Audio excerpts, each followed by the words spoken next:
It's the story of a utopia that goes against the grain of our era. On a planet obsessed with the idea of erecting boundaries, we take you to discover a world where knocking them down actually offers protection of nature and of man, and even draws nations together. All thanks to special parks devised to transcend borders, peace parks.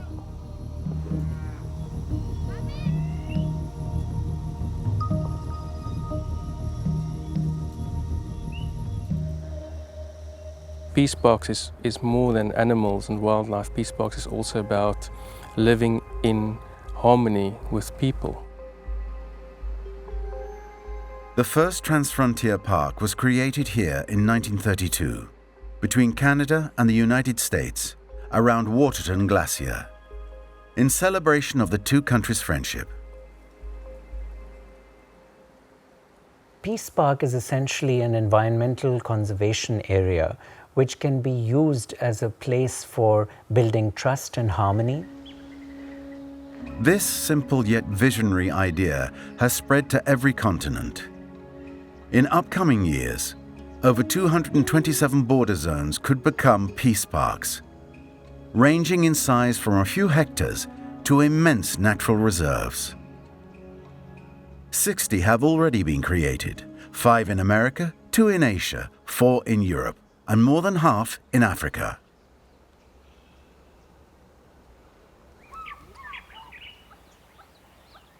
In a land fractured by artificially drawn colonial borders dating from the 19th century, these transfrontier parks do more than simply reunite ecosystems and offer sanctuary for wildlife. Concretely speaking, they foster the economic development of their border nations, thanks to the ecotourism boom. A profitable ecology that pushes nations to cooperate and sometimes overcome former conflicts. I think the main point about peace parks to keep in mind is that they are representative of the role the environment can play in bringing human communities together. This utopia in action, on which the future of Africa and perhaps even the world rides, was one of Nelson Mandela's final dreams. It is important if various countries across boundaries work together, that unites those countries, and the boundaries become something unimportant.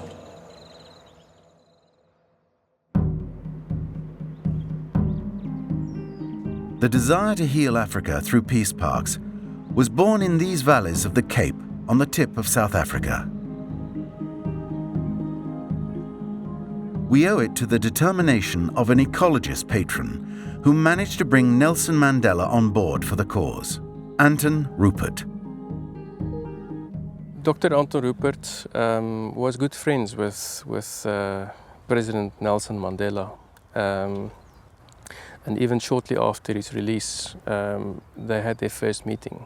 When Dr. Rupert told him about the idea and about the concept, President Mandela was immediately supportive.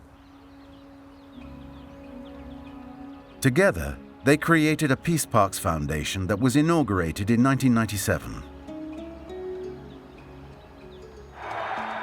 At the dawn of a new Africa, around the table, Anton Rupert and his two ambassadors, Prince Bernhard of the Netherlands and the President of South Africa.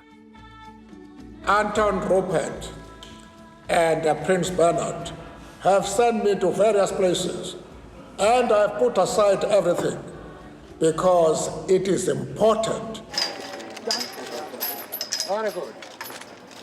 In this footage from 2001, President Mandela opens the fence separating South Africa from Mozambique to create a transfrontier park connecting the two countries.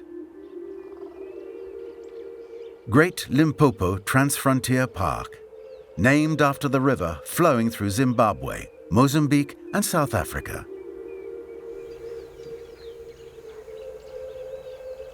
It took 10 years of political negotiations and the end of apartheid to overcome this international border separating two countries long ravaged by war. 20 years earlier, from 1976 to 1992, rebels armed by South Africa's apartheid regime fought the communist government of Mozambique that backed Mandela's ANC. A wound this peace park managed to heal. If you think about it, the Great Limpopo Transfrontier Park, which was created between Mozambique and South Africa, were both in an apartheid struggle for years, and the other country was in a civil war for almost 20 years. And those two countries could set aside those really big obstacles and go one step further to say, here's an international boundary and a fence between ourselves, and we agree and we take it down, which is actually, if you think about it, very progressive and very visionary, even 10, 15 years ago. Underlying this vision born by Anton Rupert and his foundation was an ecological drive, expanding the surface area of the largest game reserve in South Africa, Kruger National Park. Its fences were built in 1961 to protect wildlife from extinction.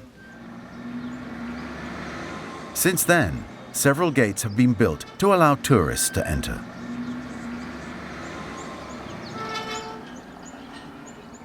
Inside, the park spans 20,000 square kilometers of preserved savanna filled with protected species.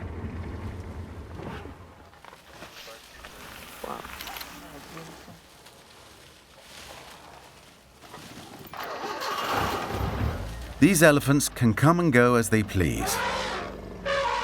One may admire them from one of the rare roads, occasionally from quite close.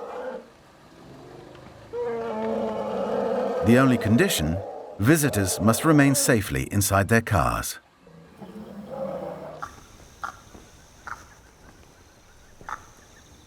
There are only a few areas within the thousands of hectares where visitors are allowed out of their cars to observe the wildlife and scenery.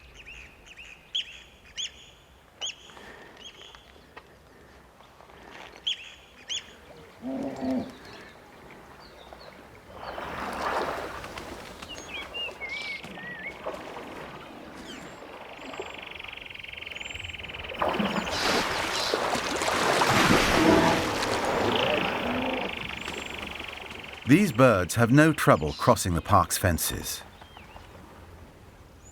But this isn't the case for herds of mammals.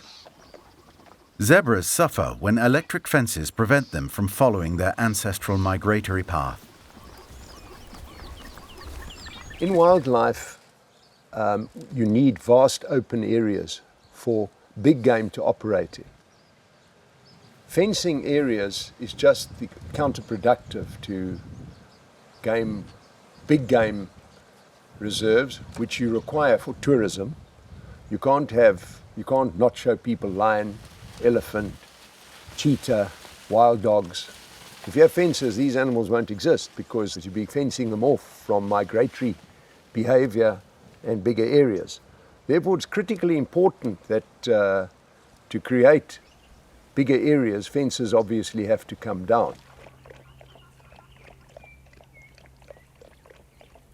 This was the thinking, enlarging the area required for the animals, that led the Peace Parks Foundation to focus on uniting the ecosystems of South Africa and Mozambique.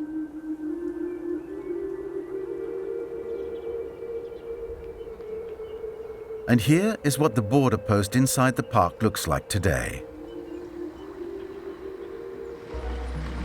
The Giriondo border post, a simple formality that allows one to easily pass from Kruger to Great Limpopo, from South Africa to Mozambique.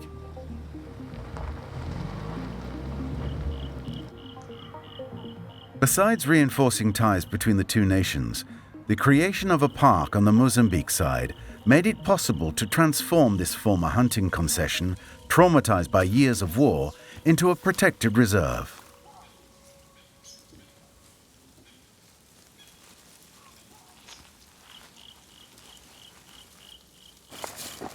This forest ranger walks along a path that was laid with mines by his own battalion back when he was a soldier in the Mozambique army.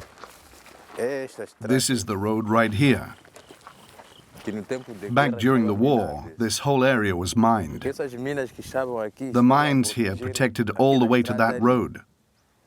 We laid mines against the enemy, and the enemy against us. That's why the site was abandoned. But now the mines have been entirely cleared, and we can pass through here once again. Now the paths are safe. Here is one of the rare battle scenes on offer in the park today. Two male nyalas naturally slowing down their metabolism to size each other up before a fight.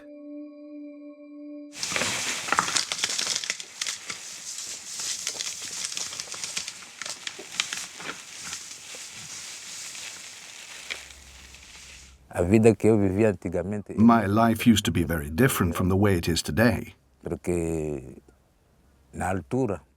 Back then, you had to cultivate a plot of land in order to eat. You couldn't earn money to buy food. Ever since I was hired by the park, my life has completely changed. Nothing is the way it was before. Limpopo National Park has brought many positive developments with it. It has greatly contributed to improving the region.